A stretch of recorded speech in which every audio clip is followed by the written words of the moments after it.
Hey, I'm really glad to be a part of Wednesday Night Insight. And the thoughts I want to bring to you are about how we deal with the world and where we believe it's going. It's, for many, a discouraging time. It seems like so many problems are mounting in so many sectors of human experience, and so much, it seems, rancor and conflict. Now, I don't know if these are worse times than other times, or if these are just very, very pronounced for us. But a lot of people tell me they're discouraged and they're wondering about the fate of humankind. And do we have it as a species to rise to something better? Jesus had a vision for us, and he dealt with the human condition in a very direct way. He said, "You are the light of the world. A city that's set on a hill cannot be hidden. And a person doesn't light a candle and then put a bushel over it, but they take the bushel off of it and let the light shine into the room.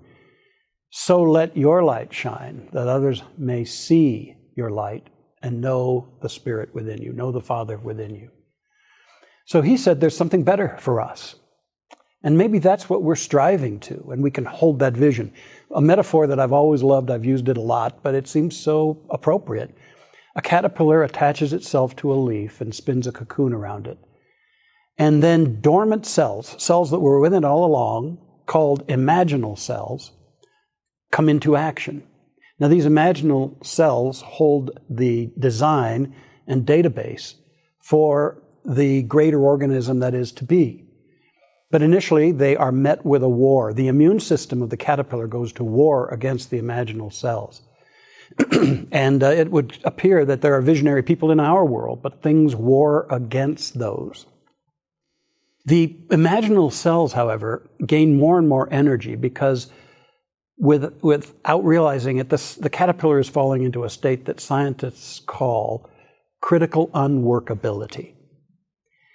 It is increasingly clear that the caterpillar cannot continue the way it has been.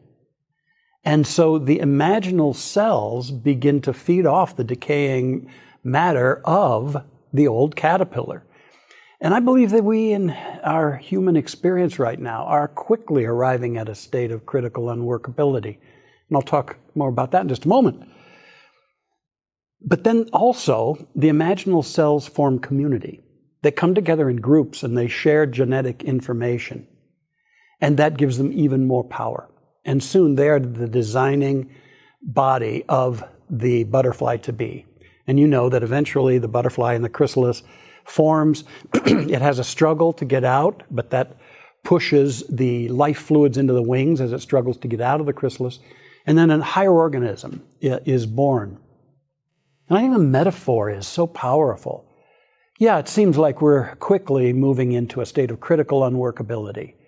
And it doesn't work any longer. And we're getting clear, especially with the mass communication of things so quickly, it's not workable to divide one against the other, divide nations against nations, peoples against peoples. It's no longer workable to try to exclude others, to foster continued prejudice and bigotry and exclusion. It doesn't work to be apathetic any longer about what's going on in the environment, apathetic about the plight of billions of starving or poor people upon our planet. We're moving into a state of critical unworkability, and I suggest that we ought to embrace that, not run from it, not hide from it, but embrace it. And see then if we can let this light shine. See if we can be a part of a wave of enlightenment moving forward across humanity. And there'll be resistance. There'll be people who poo-poo it, or who say you're just weird or new agey or whatever stigma and brands they like to put on progressive things in this life. Yeah, there's going to be that resistance. But you know, we got to come together in community too. That's why I invite you to find your spiritual community. And I pray it's Mile High Church because I don't know of a finer one myself. Get involved here. Be here. Because you begin to share in that higher information about what's in each of us, what's in you, and what collectively we can do. So maybe just to boil this down, here's some things we can be doing and being day to day, and especially as we come together in community? First of all, standing. Our light shines, our higher potential can shine when we stand for something. And most importantly, personally, we stand for our greater potential. We stand for a wisdom bigger than even our head. We stand for the power of the heart. We stand for our unique gifts and what we are able to contribute. We stand in believing in something in humanity and seeing the face of God in those around us, so that we're not participating in the demonizing of others or in the separation from others that breeds conflict. How could you stand as you go forth tomorrow in your day? How could you stand for something higher in you and also in others, even if you're in the midst of their unskilled behaviors? How could you stand for this possibility, the imaginal cells of spirit within every one of us? Standing. And having done all to stand, the Bible says. And I also like it that the Bible said that God has not given us the spirit of fear, but of power and of love and of a sound mind. Time to turn all that on, right? And then standing, we can follow that up with caring. Actually opening our hearts, being vulnerable to the stuff going on and not shielding ourselves, and then acting in a way that shifts us and shifts whatever's going on around us. Caring to live a heart-centered life is absolutely essential to let the light shine. I remember a while back, about 5 years ago, a high school student, a 17-year-old student in Canada, was being bullied. And at one particular time, her locker was pried open and trashed. How did she respond after she got over the upset, the hurt, the pain? Well, she went home and she bought an enormous amount of Post-it notes, 850 of them, and she wrote affirmative messages on them like, you are great, you matter, you are loved, and things like that. And she plastered them on every locker and on doors and everything around the school. Well, the next day, she was brought into the principal's office and reprimanded for littering. But then word got out of how she cared and acted in a radically different way in the face of bullying. And the mayor got involved, and a whole day was created in her city to do similar things, and people were invited to do it. She was presented to the House of Commons. She appeared on their biggest talk show, and she even did a teen TED Talk. And she said, I had no idea that all of this would happen. She said, but I just knew I couldn't respond the way they did. And I had to be a force of caring.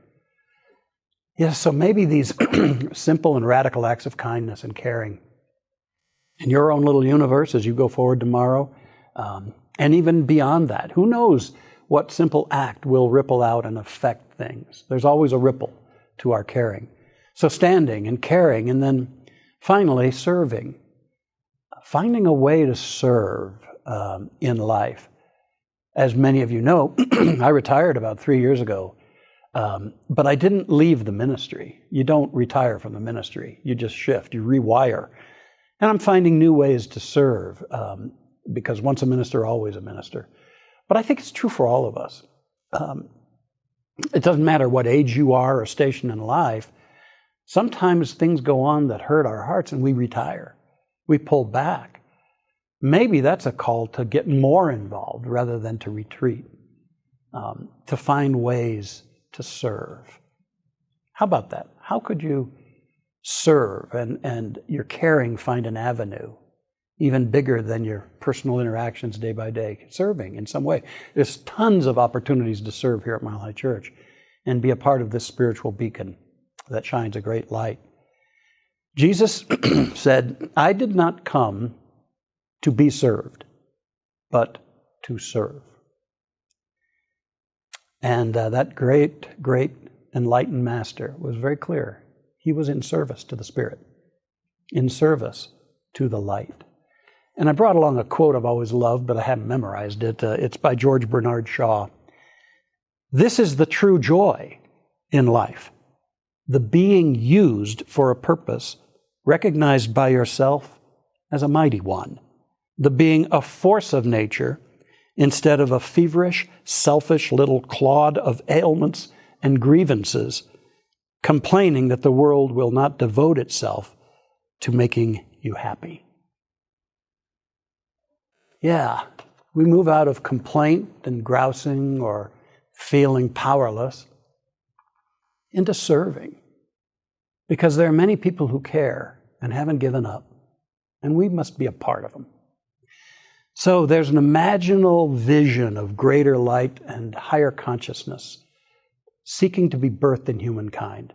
And my message is for us to contemplate that more and find the ways we can individually and collectively let our lights shine. Be a part of that coming forth of a higher organism, not just Homo sapiens, but Homo universalis. We live in the oneness and we express it. God bless you.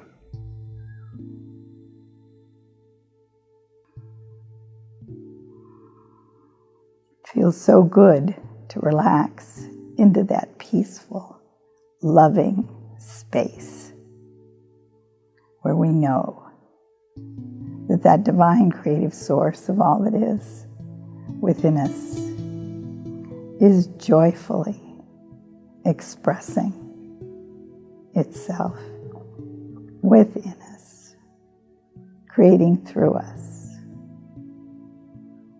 in peace and harmony, and love and joy. We come to that place of our inner wisdom, that place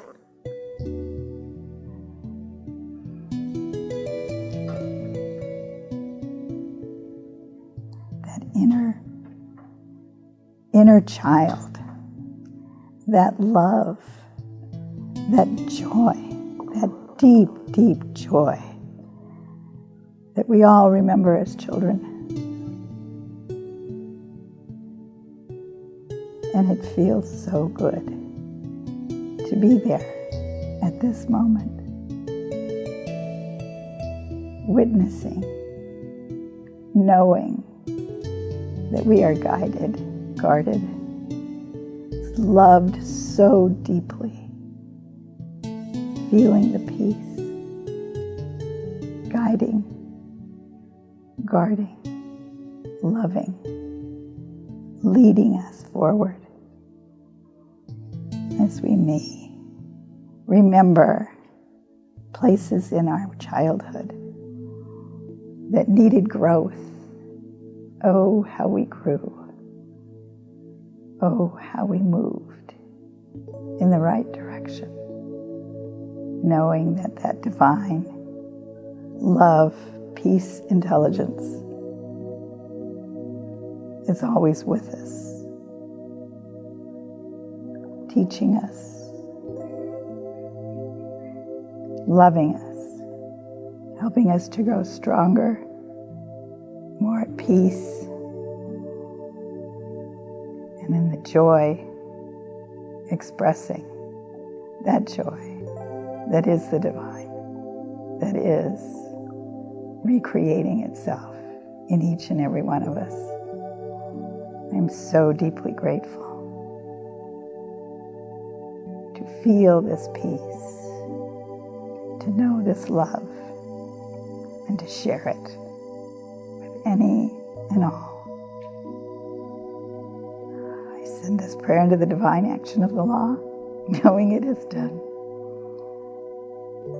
It is done, and so it is.